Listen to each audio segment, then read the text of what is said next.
Hi friends, இன்றைக்கி நம்ம என்ன பார்க்க போகிறோன்னா previous year police exam question paper தான் மேக்ஸ் பார்க்க போகிறோம். வாங்க வீடியோக்குள்ளே போகலாம். உங்கள் ஃப்ரெண்ட்ஸ் யாராச்சும் போலீஸ் எக்ஸாம் ப்ரிப்பேர் பண்ணுறாங்கன்னா கண்டிப்பாக உங்களுக்கு ஷேர் பண்ணுங்கள், இது ரொம்ப யூஸ்ஃபுல்லாக இருக்கும். வாங்க ஃபஸ்ட் கொஷினுக்கு போகலாம். இந்த கொஷின் பார்த்திங்கன்னா வரைபடத்தை வச்சு வரக்கூடிய கொஷின். இதுலேருந்து கிட்டத்தட்ட 3 கொஷின் வந்து கேட்குறாங்க. வாங்க ஃபஸ்ட்டு கொஷின் போகலாம்.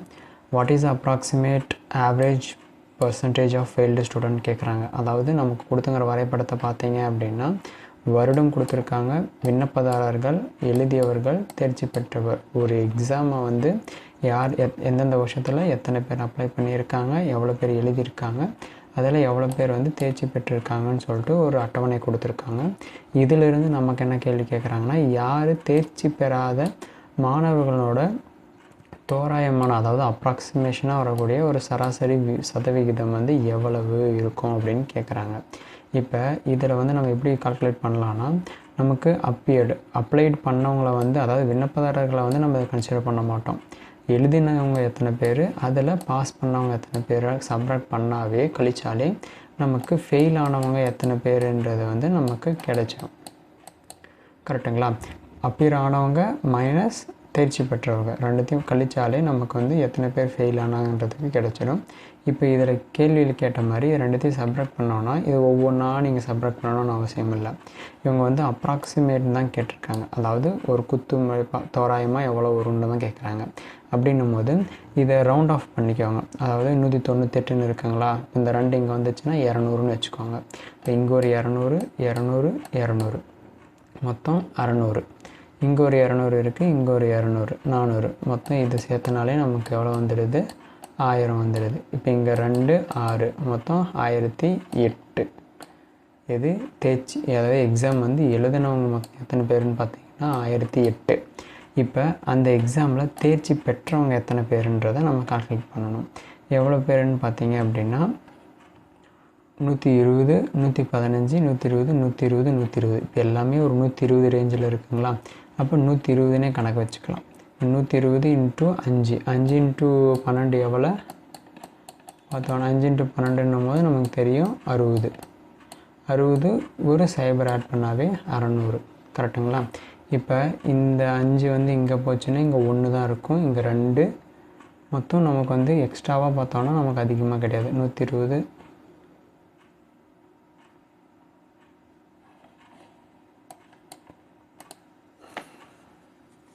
நமக்கு இந்த கேள்வியில் கேட்குறது அப்ராக்சிமேஷன், அதாவது தோராயமானதான்னு கேட்குறாங்க. அப்படின்னும் போது இதை 1000ன்னு எடுத்துக்கலாம். இது நமக்கு கிடைச்சது வந்து தேர்ச்சி பெற்றவர்கள் பார்த்திங்கன்னா 600. இது ரெண்டுத்தையும் கழித்தோம் அப்படின்னா 400. 400 தான் வந்து நமக்கு வந்து தேர்ச்சி பெறாத மாணவர்கள். இவங்க அப்ராக்சிமேஷனாக எவ்வளோ சதவீதம் ஆவரேஜ் பர்சன்டேஜ்னு கேட்குறாங்க.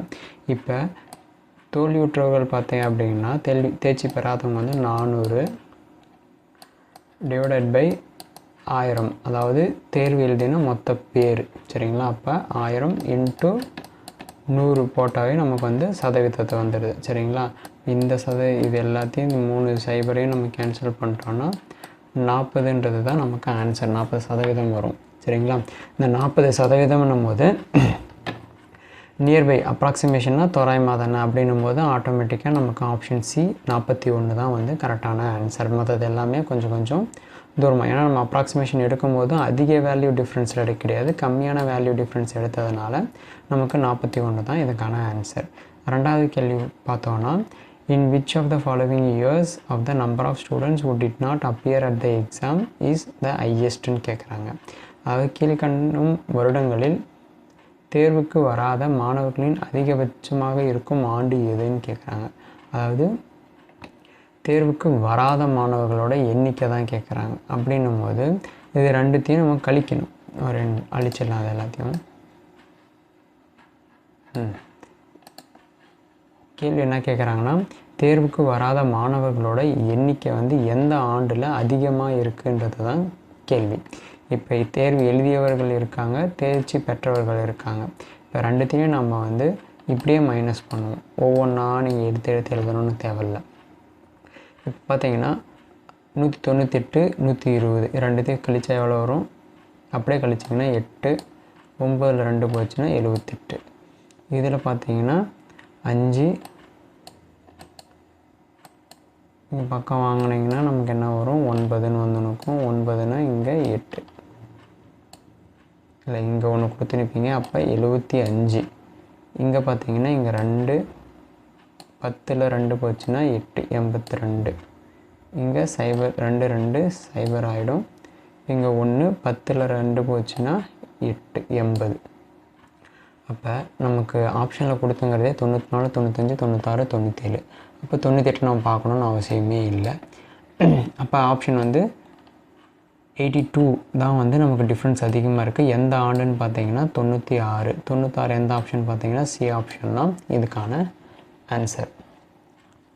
அடுத்த கேள்வி போனோன்னா which of the following year shows the best performance of the passed student கேட்குறாங்க. கீழ்காணும் எந்த ஆண்டுகளில் வந்து தேர்ச்சி பெற்ற மாணவர்களோட சிறந்த கல்விச்சார் வெளிப்பாடு காணப்படுகிறதுன்னு கேட்குறாங்க.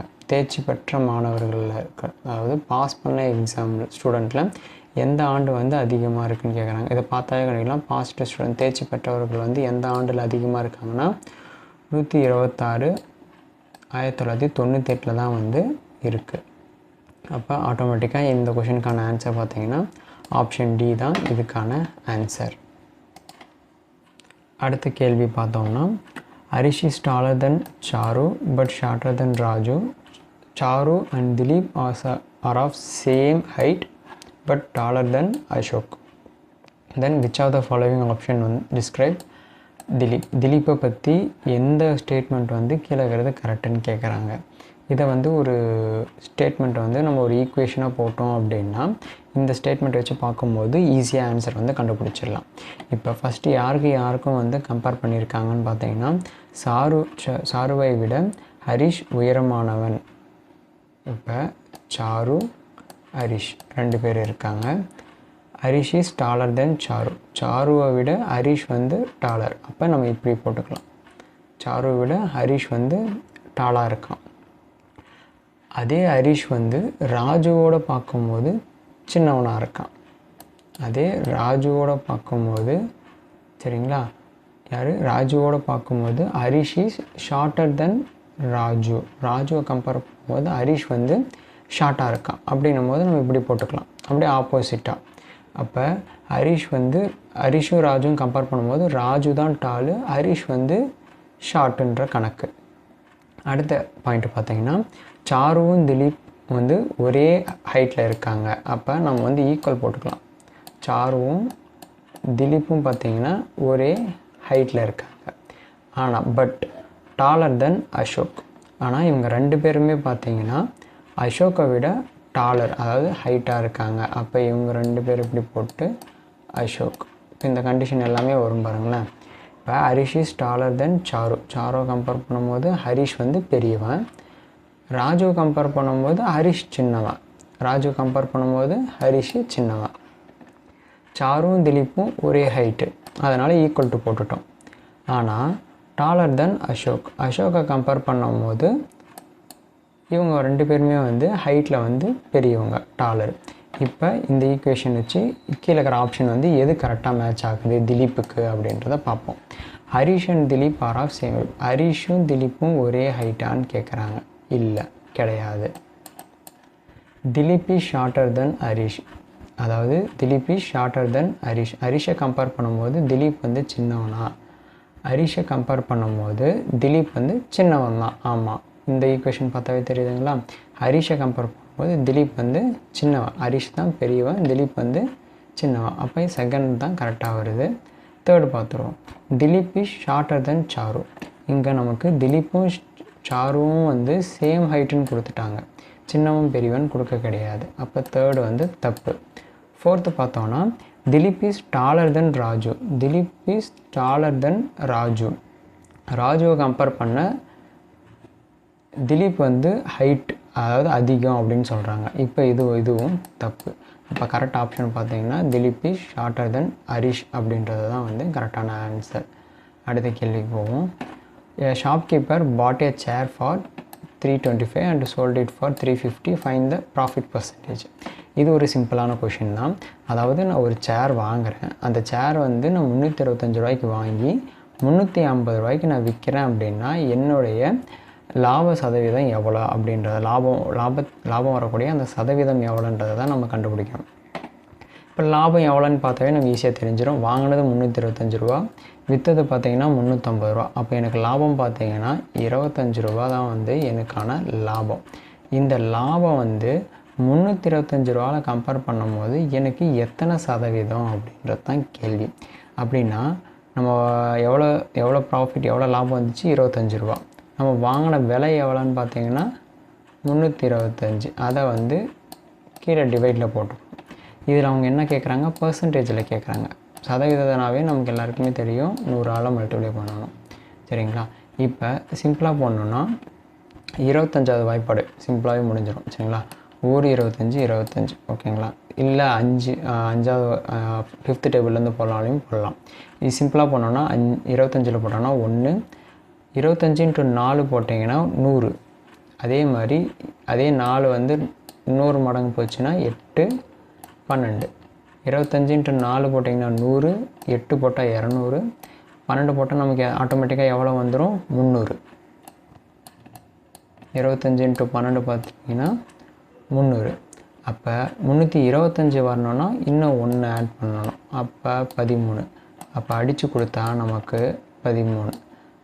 100/13 இதுதான் சதவீதம். இதை மிக்சடு ஃப்ராக்ஷனில் நம்ம மாற்றணும். நமக்கு வந்து இந்த 100/13ன்றது நமக்கு தெரிஞ்சிடுச்சு. நமக்கு இப்போ நம்ம 7 × 13 போட்டோம் அப்படின்னா 7 3 are 21, 2 7 9, 91 + 6 வருங்களா? அப்போ 91 + 6 / 13. இப்போ இது ஆட் பண்ண எவ்வளோ? 97/13 தான் வருது. ஆனால் நமக்கு எவ்வளோ ஆன்சர் வரணும்னு பார்த்தீங்கன்னா 100/13 தான் வரணும். இங்கே ஃபஸ்ட் ஆப்ஷன் வராது. ரெண்டாவது ஆப்ஷனும் போகவே முடியாது. ஏன்னா இங்கே 7 × 13 நமக்கு 91 வந்துடுச்சு. இப்போ 9 × 13ன்னு போட்டோம்னா 100க்கு மேலேயே போயிடும். அப்போ இந்த ஆப்ஷன் நம்ம போகவே தேவையில்லை. இப்போ 6 × 13 போகலாமான்னு பார்த்தா 7 × 13 நமக்கு 91 வந்துடுச்சு. இப்போ 6 × 13 போட்டோன்னா இதை விட கம்மியாக போயிடும். அப்போ இந்த ஆப்ஷனும் கிடையாது. இப்போ ஆட்டோமேட்டிக்காக லாஸ்ட் ஆப்ஷன் தான் ஆன்சராக வரும். கால்குலேட்டே பண்ணாமல் நம்ம கரெக்டாக போட்டுடலாம். இல்லை செக் பண்ணலாம் அப்படின்னாலுமே 7 × 13ன்னு போட்டோன்னா அதே 91, 91 + 9 போட்டோன்னா 100. ஆட்டோமேட்டிக்காக இந்த ஆன்சர் வந்து நமக்கு கரெக்டாக மேட்ச் ஆகிடுது. இப்போ இந்த கொஷினுக்கான ஆன்சர் பார்த்தீங்கன்னா 7, 9/13% தான் இதுக்கான ஆன்சர். அடுத்த கேள்வி பார்த்தோன்னா, select the one which is different from the other 3 responses. இது ஒரு சீக்வன்ஸாக கொடுத்துருக்காங்களா? 3, 4, 5, 9. இதில் எது வந்து வேறுபட்டு ஒன்றை வந்து தேர்ந்தெடுக்கணும். அதாவது ஒரு சீக்வன்ஸாக கொடுத்துருப்பாங்க. ஏதோ ஒன்று ப்ளஸ் பண்ணியிருப்பாங்க, இல்லை மைனஸ் பண்ணியிருப்பாங்க. இது பார்த்தாலே தெரியுது 3, 4, 5. ஆட்டோமேட்டிக்காக நமக்கு 6ன்றது தான் வரும். அது ஒரு லாஜிக். ஸோ இப்போ இது எது தப்பாக இருக்குன்னா 9ன்றது தான் வந்து தப்பாக இருக்குது. ஆப்ஷன் டி தான் வந்து இதுக்கான ஆன்சர். அடுத்த கேள்வி போனோன்னா, 2 ஸ்டேட்மெண்ட் கொடுத்துருக்காங்க. இந்த 2 ஸ்டேட்மெண்ட்டில் 2மே கரெக்டாக, இல்லை 1 கரெக்டாக, இல்லை 2மே தப்பா, இல்லை என்ன நமக்கு வந்து இருக்குதுன்னு சொல்லிட்டு தான் நமக்கு ஆப்ஷனாக கொடுத்துருக்காங்க. ஃபஸ்ட்டு கொஷின் என்னென்னு பார்த்தீங்கன்னா 108, 108ன்றது வந்து ஒரு பர்ஃபெக்ட் ஸ்கொயர் நம்பரான்னு கேட்குறாங்க. 108 ஆனது ஒரு முழு வர்க்க எண்ணா அப்படின்றது தான் கேட்குறாங்க. ஒரு பர்ஃபெக்ட் ஸ்கொயர் நம்பர்னால் ஒன்றுமே இல்லை. ஒரு நம்பரை நம்ம ஸ்கொயர் ரூட் எடுக்கும் போது நமக்கு வந்து ஒரு வேலிடான ஒரு நம்பராக வரணும். இப்போ வந்து 9 வந்து ஸ்கொயர் ரூட் பண்ணுறோன்னா 3. இதே 4 ஸ்கொயர் ரூட் பண்ணுறோம் அப்படின்னா நமக்கு 2ன்றது தெரியும். ஸோ இது மாதிரி நம்ம ஸ்கொயர் ரூட் எடுக்கும்போது ஒரு வேலிடான ஒரு ஹோல் நம்பர் இல்லை நேச்சுரல் நம்பர் ஒரு முழு நம்பராக நமக்கு வந்து கிடச்சிச்சின்னா அது வந்து ஒரு பர்ஃபெக்ட் ஸ்கொயர் நம்பர்னு சொல்லுவாங்க. இதுவே நான் பண்ணும்போது எனக்கு வந்து ஒரு ஸ்கொயர் ரூட் வந்து வரலை அப்படின்னும் போது இப்போ 27 போடுறோன்னு வச்சுக்கோங்களேன். 27 ஸ்கொயர் ரூட் பண்ணோம் அப்படின்னா 9 × 3ன்னு போடலாம். ஸ்கொயர் ரூட்டுக்குள்ளே 9 × 3. ஆனால் நமக்கு வரக்கூடிய ஆன்சர் பார்த்திங்கன்னா 3 ஸ்கொயர் ரூட் ஆஃப் 3ன்னு தான் நமக்கு கிடைக்கும். இந்த மாதிரி நமக்கு வந்து கிடைக்காம ஒரு முழு ஹோல் நம்பராக நமக்கு வந்து கிடைக்கணும் ஒரு ஸ்கொயர் ரூட் பண்ணும்போது. அப்படி கிடச்சிச்சின்னா அது மட்டும்தான் அது வந்து ஒரு முழுமையான ஒரு பர்ஃபெக்ட் ஸ்கொயர் நம்பர்னு சொல்லுவாங்க. சரிங்களா? இப்போ இந்த கேள்விக்கு பார்த்தோன்னா 108. சரி, இது எப்படி கண்டுபிடிக்கலாம் அப்படின்னா 108 ஃபஸ்ட்டு 2ஆல் வகுத்தோம் அப்படின்னா 54. திருப்பியும் ஒரு 2 2ஆல் போட்டோன்னா 27. இது 3ஆல் வகுத்தோன்னா 9. மறுபடியும் இது 3. இப்போ பார்த்தோன்னா 2 ஸ்கொயர் இது வந்து ஸ்கொயர் ரூட்டில் வந்துடும். 3 ஸ்கொயரும் ஸ்கொயர் ரூட்டில் வந்துடும். ஒரு 3 மட்டும் ஸ்கொயர் ரூட்டுக்குள்ளேயே இருக்கும். அப்போ வந்து இது ஒரு முழுமையான ஸ்கொயர் நம்பரா அப்படின்னு கேட்டோன்னா கிடையாது. அப்போ ஃபஸ்ட்டு ஸ்டேட்மெண்ட்டே தப்பு. ரெண்டாவது ஸ்டேட்மெண்ட் பார்த்தோன்னா கியூப் ஹேஸ் 6 ஃபேஸஸ். ஒரு சதுரத்தில் வந்து 6 முகங்கள் உள்ளதா அப்படின்னு கேட்குறாங்க. உள்ளதுன்னு சொல்லி மென்ஷன் பண்ணியிருக்காங்க ரெண்டாவது ஸ்டேட்மெண்ட். இது கரெக்டாக தப்பான்றது தான் நம்ம சொல்லணும். இது வந்து கரெக்ட். எப்படி அது கரெக்ட் அப்படின்னு பார்த்தீங்கன்னா, ஒரு கியூப் ஒரு கனசதுரம், இது வந்து சதுரம் ஸ்கொயருன்னு சொல்லுவாங்களா. ஸ்கொயரில் இப்படி ஒன்று போடும்போது இதுதான் வந்து இது கியூபாய்டு. ஓகே, கியூபாய்டுன்னு சொல்லுவாங்க. இதில் ஃபேஸஸ் பார்க்கும்போது மொத்தம் சுற்றி 4 இருக்கும், மேலே 1 கீழே 1, மொத்தம் 6 ஃபேஸஸ் இருக்கும். இதுதான் வந்து 6 ஃபேஸஸ்ன்னு சொல்கிறாங்க. இதுவே இதுக்கான எட்ஜு பார்த்தீங்க அப்படின்னா 12 எட்ஜு இருக்கும். கார்னர்ஸ்ன்னு பார்க்கும்போது நமக்கு 8 கார்னர்ஸாக இருக்கும். சரிங்களா?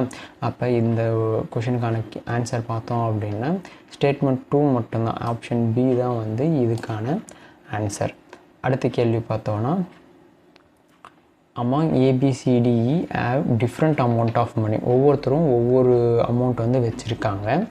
இது கேள்வி பார்த்தோன்னா C has more money than only EBA. இந்த ஒன்லிக்கான மீனிங் வந்து இவங்கள விட மட்டும்தான் இவங்கக்கிட்ட வந்து காசு அதிகமாக இருக்குது அப்படின்றதுக்கான மீனிங். நார்மலாக C has more money than EBAன்னு சொன்னாங்கன்னா அது வேறு மீனிங்.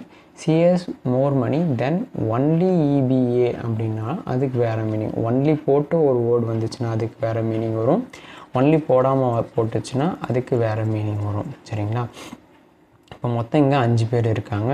சி பார்த்தீங்கன்னா அதிகமான அமௌண்ட் வச்சுருக்கதா சொல்கிறாங்க. எதை கம்பேர் பண்ணும்போது யார் யாருன்னு பார்க்கும்போது EBA இந்த 3 பேரை விட மட்டும்தான் சி வந்து அதிகமாக இருக்குதுன்னு சொல்கிறாங்க. இது சியை விட மொத்தம் எத்தனை பேர்? 5 பேர். சி வந்து EBA 3 பேரை விட மட்டும்தான் அதிகமாக இருக்குன்னா அப்போ டி வந்து ஆட்டோமேட்டிக்காக இவங்களை விட அதிகமான அமௌண்ட் வந்து வச்சுருக்காங்கன்றது வந்து மறைமுகமாக சொல்லப்படுது இந்த ஒரு லைனில். இப்போ கேள்வி பார்த்தோன்னா who among them the highest amount of money யார் வச்சுருக்காங்க அப்படின்றது தான் வந்து இதுக்கான கேள்வி. அப்போ டைரெக்டாக நம்ம ஆப்ஷன் வந்து ஆப்ஷன் டி தான் வந்து அதிகமான அமௌண்ட் வச்சுருக்காங்க. ஏன்னா இந்த ஒரு லைன்லேயே வந்து இன்டைரக்டாக நம்மக்கிட்ட சொல்லிட்டாங்க. சரிங்களா? அதாவது சியை விட இன்னொருத்தர் வந்து அதிகமான அமௌண்ட் வச்சுருக்காங்க அப்படின்றத வந்து இன்டைரக்டாக சொல்லிட்டாங்க. இதுக்கான ஆப்ஷன் பார்த்தீங்கன்னா டி. அடுத்த கேள்வி பார்த்தீங்கன்னா டைரக்ஷன் வச்சு ஒரு கேள்வி. சரிங்களா? இந்த டைரக்ஷன்ஸ் வரும்போது மட்டும் இந்த மாதிரி ஈஸ்ட் வெஸ்ட் நார்த் சவுத்து நீங்கள் போட்டு வச்சிட்டிங்கன்னா உங்களுக்கு வந்து போடும்போது சுலபமாக இருக்கும். சரிங்களா? ரமேஷ்ன்ற ஒருத்தர் இங்கே ஸ்டார்ட் பண்ணுறாருன்னு வச்சுக்கோங்க. ரமேஷ் எதை நோக்கி போகிறாரு? நார்த்தை நோக்கி போயிட்டு இப்போ லெஃப்ட் ஹேண்ட் ரைட் ஹேண்ட் இப்போ ரைட் சைட் திரும்புகிறாரு. ரைட் சைட் திரும்பி கொஞ்சம் தூரம் போயிட்டு மறுபடியும் இன்னொரு வாட்டி ரைட் சைடு இப்படி வரும். கொஞ்சம் தூரம் போனதுக்கப்புறம் தென் கோஸ் டு த லெஃப்ட் சைடில் திருப்புறாங்க. இடதுபுறம் திரும்புகிறாங்கன்னா இடதுபுறம் திரும்பி இப்படி வரும்போது இப்போ அடுத்தது கேள்வி, which direction is Ramesh facing now? எந்த டைரக்ஷனில் வந்து ரமேஷ் வந்து போயிட்டுருக்காருன்னு பார்த்தீங்கன்னா இது எந்த டைரக்ஷன் நோக்கி காமிக்குது? ஈஸ்ட்டு. ஸோ கிழக்கு, ஈஸ்ட் சைடுன்றது தான் இதுக்கான ஆன்சர். வாங்க அடுத்த கொஷினுக்கு போகலாம். இதுவும் ரொம்ப சிம்பிளான கொஷினு. சரிங்களா? Sum of 2 numbers is 14. அதனுடைய டிஃப்ரென்ஸ் பார்த்தீங்கன்னா 10. ப்ராடக்ட் ஆஃப் 2 numbers என்ன அப்படின்றத கேட்குறாங்க. ஒரு இரு எண் இருக்குது. அந்த இரு எண்ணோட கூடுதல் வந்து 14. அதனுடைய வித்தியாசம் பார்த்தீங்கன்னா 10. அப்படின்னும் போது இரு எண்களோட பெருக்குத்தொகை வந்து எவ்வளவுன்னு கேட்குறாங்க. இதை ஒரு ஈக்குவேஷனாக போட்டிங்கன்னா எக்ஸு ஒய்ன்னு நம்ம 2ஆக எடுத்துக்குவோம். எக்ஸ் ப்ளஸ் ஒய் நமக்கு எவ்வளோ? 14. இதனுடைய வேறுபாடுகள் டிஃப்ரென்ஸ் பார்த்திங்கன்னா எக்ஸ் மைனஸ் ஒய் பார்த்திங்கன்னா 10. இப்போ ஒய்யும் plus Y minus Y cancel ஆச்சுன்னா நமக்கு 2xன்னு போகும். 2xன்னா 14, இங்கே 14, இங்கே 10 ஆட் பண்ணால் 24. இதை 2ஆல் வகுத்தோம் அப்படின்னா எக்ஸோட வேல்யூ நமக்கு எவ்வளோ கிடைக்க போகுது? 12. எக்ஸோட வேல்யூ 12ன்னா இந்த இடத்துல எக்ஸோட வேல்யூ 12 சப்ஸ்டியூட் பண்ணும்போது ஒய்யோட வேல்யூ 14 மைனஸ் 12ன்னு வந்துடும். அப்போ ஆட்டோமேட்டிக்காக ஒய்யோட வேல்யூ என்ன வந்துடுது? 2. இப்போ நமக்கு வந்து இதனுடைய பெருக்கல் தான் கேட்குறாங்க. 12 × 2 எவ்வளோ? 24. 24 தான் இதுக்கான ஆன்சர்.